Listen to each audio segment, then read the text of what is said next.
तर राष्ट्रियतालाई राजा ज्ञानेन्द्रले कम्प्रोमाइज गरेनन्। यदि राजा ज्ञानेन्द्रले अलिकति पनि राष्ट्रियतामा कम्प्रोमाइज गर्थे भने यो राज संस्था जाँदैन थियो।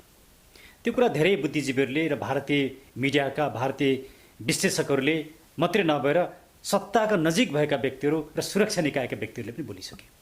मान्छे मार्न पाइँदैन हो। ती बच्ची 17 वर्षकी थिइन्, बिहे गर्ने उमेर भएको थिएन, जबरजस्ती बिहे गर्न पाइँदैन, त्यो कुरा उचित हो।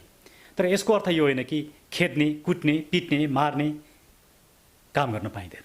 सभापति शेरबहादुर देउबा पटक पटक उहाँको प्राथमिकता नै के छ भने एमसीसी पास गर्नु पर्यो भन्नुहुन्छ।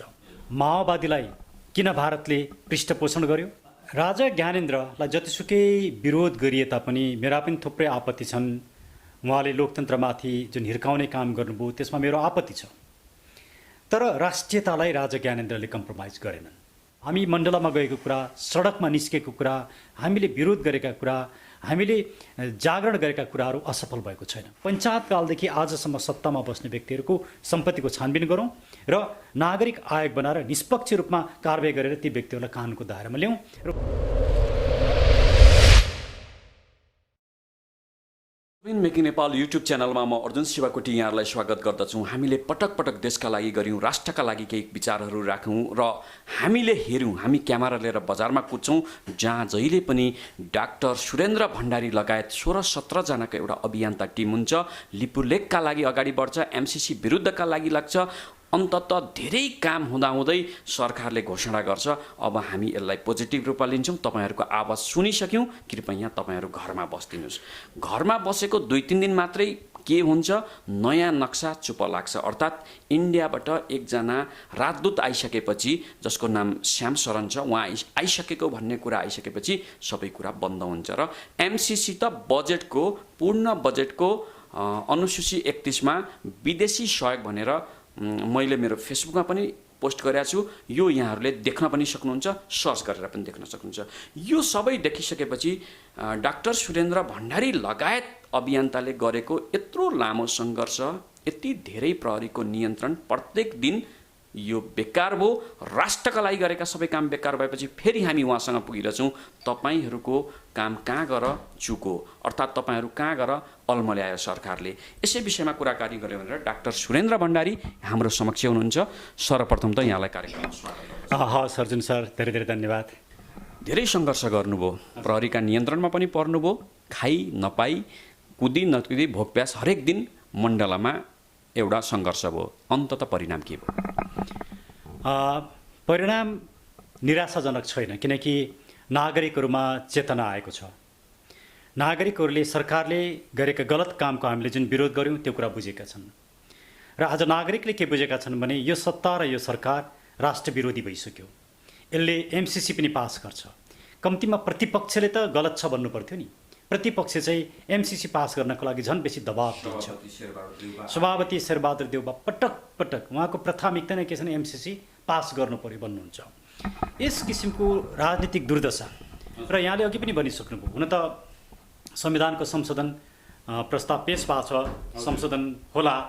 तर सामान्यतया के देख्यो भने जब जब दक्षिणका राजनीतिक गतिविधिहरू नेपालमा सुरु हुन्छन् तब तब नेपालका राजनीतिज्ञहरू आफ्ना वाचा, बन्धन, प्रतिज्ञा र आफ्ना निर्णयहरूबाट पनि पछि हट्छन् भन्ने कुरा समय समयमा प्रष्ट भइसकेको अवस्था छ। अर्थात् नेपाली राजनीतिज्ञको आफ्नो निर्णयबाट चलिराखेको छैन, विदेशीको इसारामा चलेको छ भन्ने कुरा त पछिल्ला समयमा भारतीय मिडियामा आएका भारतका विभिन्न बुद्धिजीवीहरू र भारतीय सेनाका रिटायर्ड जेनरलहरूले बोलेका कुराहरूबाट स्पष्ट रूपमा देखिन्छ। माओवादीलाई किन भारतले पृष्ठपोषण गर्यो, माओवादीलाई किन सहयोग गर्यो, माओवादी कुन एजेन्डामा नेपालमा एउटा जनयुद्ध सुरु गर्यो। अशोक मेहताले त भनिसक्नु भएको छ, हामीले पालेको 2052 सालदेखि हामीले पालेको आवश्यकता अनुसार राजतन्त्र विरोधी पनि हामी थियौँ। राजतन्त्रको नेपालमा समाप्तिमा पनि हाम्रो हात छ। माओवादी नेपालमा अहिले जसरी आयो यसमा पनि हाम्रो हात छ। हो, यसमा के कुरा देखियो भने राजा ज्ञानेन्द्रलाई जतिसुकै विरोध गरिए तापनि मेरा पनि थुप्रै आपत्ति छन्। उहाँले लोकतन्त्रमाथि जुन हिर्काउने काम गर्नुभयो त्यसमा मेरो आपत्ति छ। तर राष्ट्रियतालाई राजा ज्ञानेन्द्रले कम्प्रोमाइज गरेनन्। यदि राजा ज्ञानेन्द्रले अलिकति पनि राष्ट्रियतामा कम्प्रोमाइज गर्थे भने यो राज संस्था जाँदैन थियो। त्यो कुरा धेरै बुद्धिजीवीहरूले र भारतीय मिडियाका भारतीय विश्लेषकहरूले मात्रै नभएर सत्ताका नजिक भएका व्यक्तिहरू र सुरक्षा निकायका व्यक्तिहरूले पनि बोलिसके। यसले के कुरा प्रष्ट गर्छ भने हाम्रो मुलुकको राजनीति, तपाईँलाई भर्खरै एउटा इन्टरभ्यू आएको छ कि भारतका पूर्व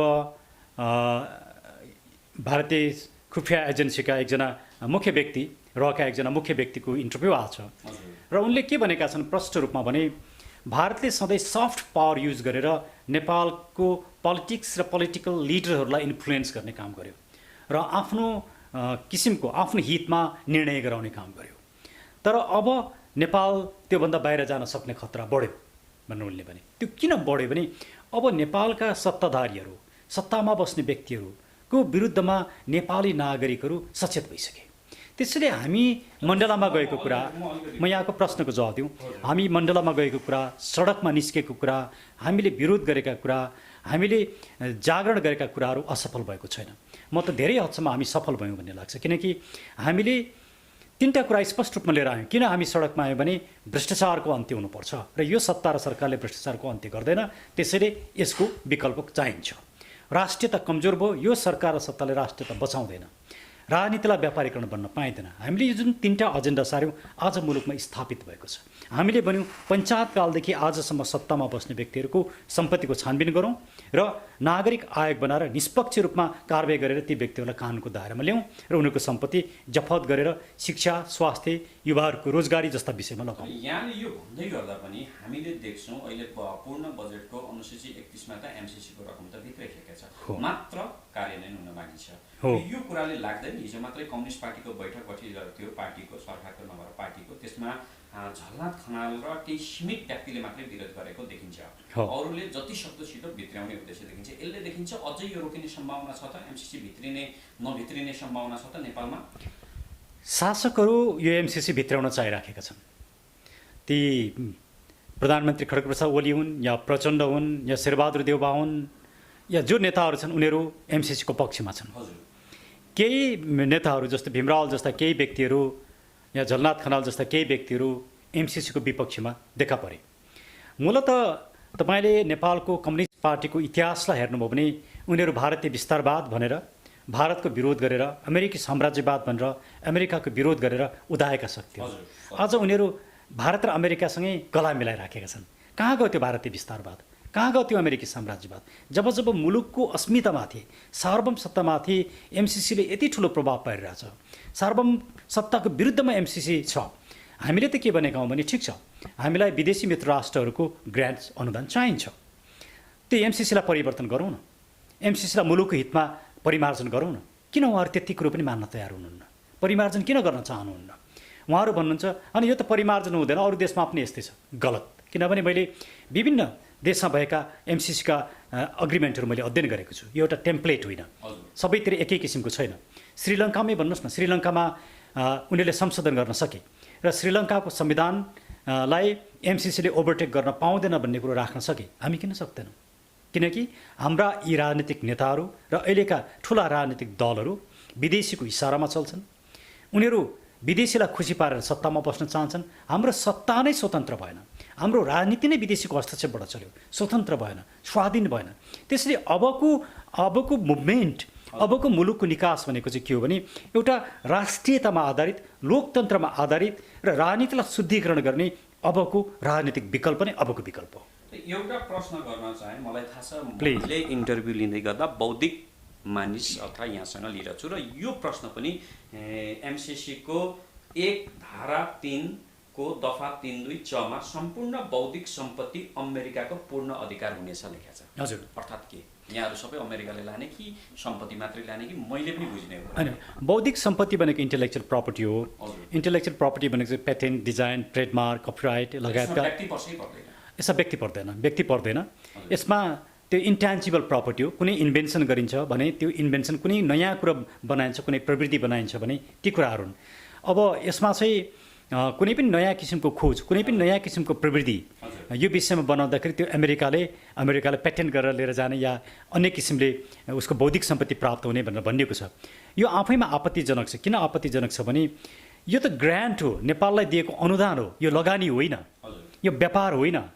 व्यापार गर्ने एउटा निकायले आफूले लगानी गरेर कुनै कुरा इन्भेन्सन गर्छ भने त्यहाँ कपिराइटको कुरा हुन्छ। ग्रान्ट दिइसके पछाडि त्यो त तिम्रो मुलुकको हितमा दिएको हो भने यस्तो अवस्थामा कपिराइटको कुरा आउँदैन। त्यति मात्रै होइन, यहाँ कतिसम्म कुरा छ भने हाम्रो मुलुकको डोमेस्टिक ल लागु हुँदैन, अदालतको जुरिस्टिक्सन लागु हुँदैन, अदालतमा मुद्दा चल्दैन।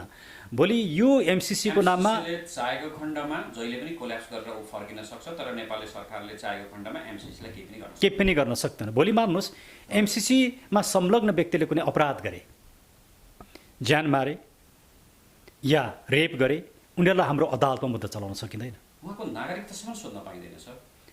हामीले देखेको बुदामा एउटा के छ भने झलनाथ खनालले पनि भन्नुभएको छ एमसिसीमा जति पनि काम गर्न पाउने कसैको बुदा सोध्न नागरिकता सोध्न पाइँदैन, नम्बर 1। अर्को धेरै छ हामीसँग, तर एउटा कुरा मैले यहाँलाई जोड्न चाहेँ, अनुसूची हामीसँग धेरै छ, समयको अभावले सबै भन्न सकिँदैन, तथापि म एउटा अर्को यहाँसँग मिल्ने भएकोले मैले सोध्छु। अनुसूची 4 क नेपाल सरकारले एमसिसीलाई चित्त बुझ्ने योजना तयार पारी पठाउनु पर्नेछ र त्यस्तो योजना इन्डिया सरकारको समर्थन गरेको हुनुपर्नेछ। म अलिकति यो अहिले यो सन्दर्भ किन पनि यहाँसँग उठाउन चाहेँ भने यहाँ स्वयंले भन्दै हुन्छ नेपालमा तेस्रो शक्तिको उदय हुँदैछ, अर्थात् नेपाली जनता, नेपाली नागरिकले चाहेको कुनै एउटा शक्ति आउँदैछ। अब यो कसरी आउँछ यो पछिको कुरो, तर प्रश्न यहाँ मैले के गर्न चाहेँ भने हिजो नेपाल कम्युनिस्ट पार्टीको उदय हुँदै जाँदा गाँसबास कपासको पार्टी भनिरहेको थियो, माओवादीले सर्वहाराको पार्टी भनिरहेको थियो, प्रथम शत्रुभित्र विस्तारवादी अमेरिका भनेर उसले आफ्नो घोषणापत्रमा लेखेको थियो।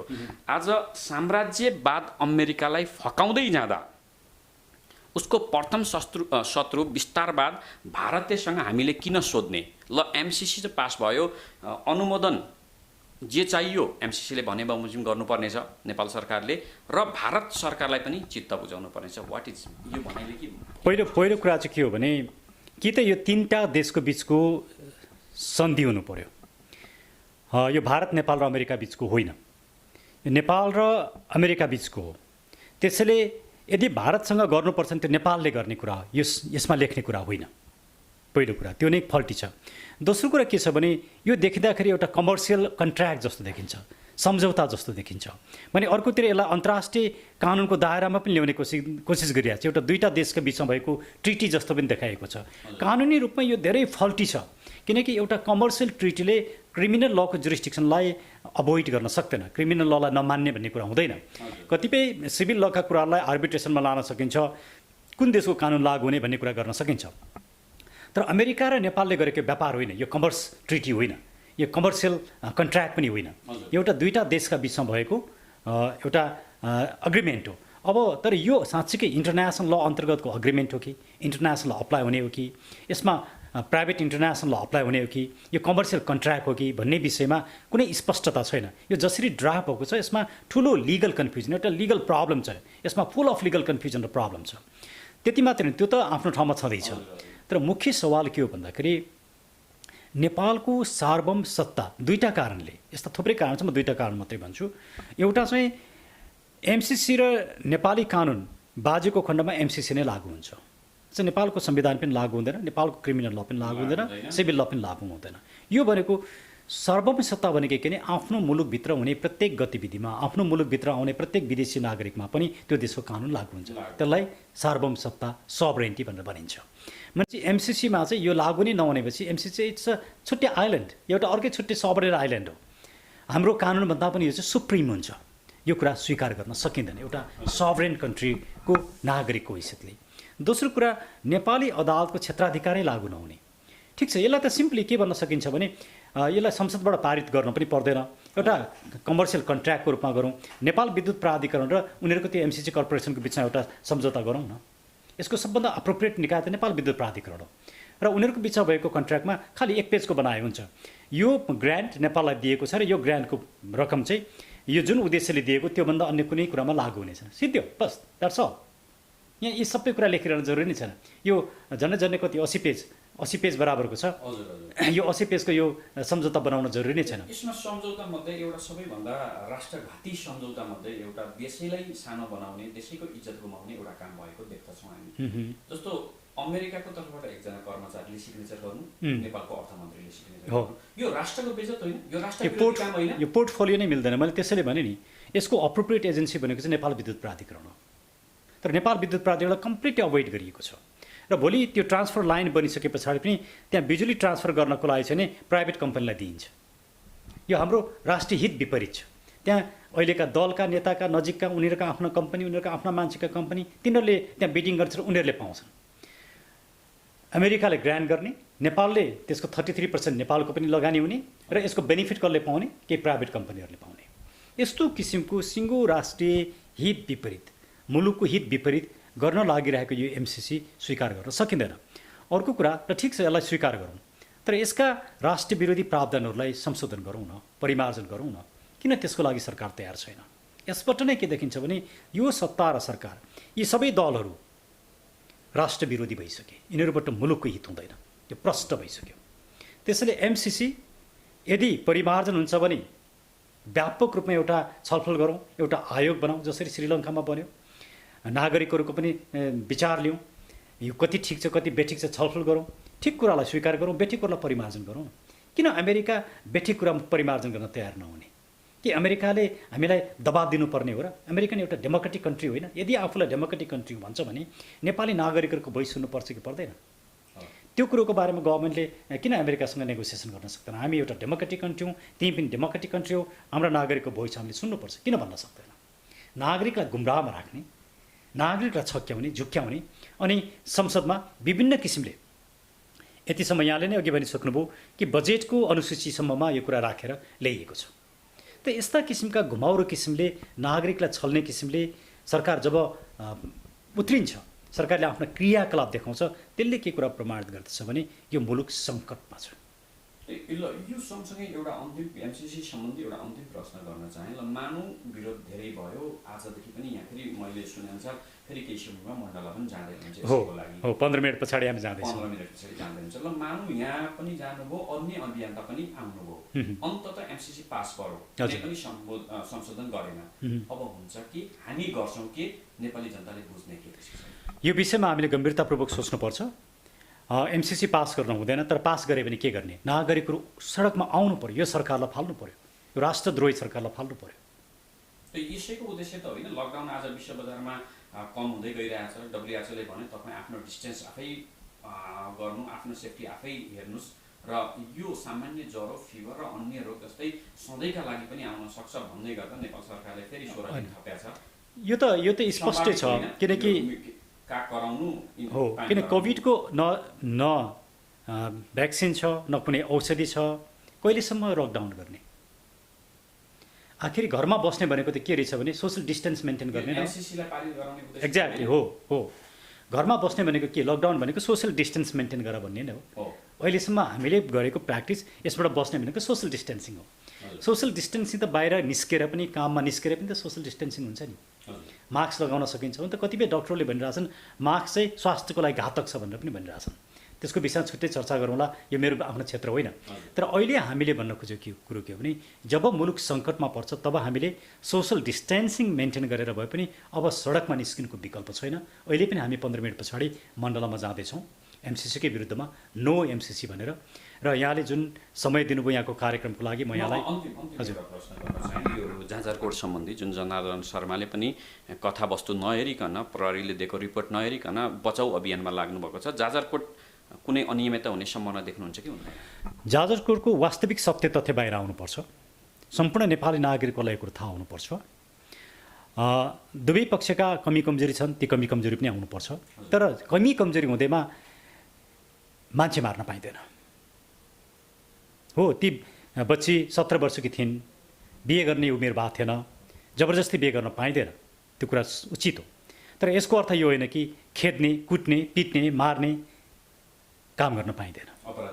अपराधलाई कडाभन्दा कडा सजाय कानुनभित्र ल्याइनै पर्दछ, कानुनको दायरामा राख्नै पर्दछ, त्यसमा विवादै छैन। धन्यवाद डाक्टर साहब। यहाँलाई पनि धेरै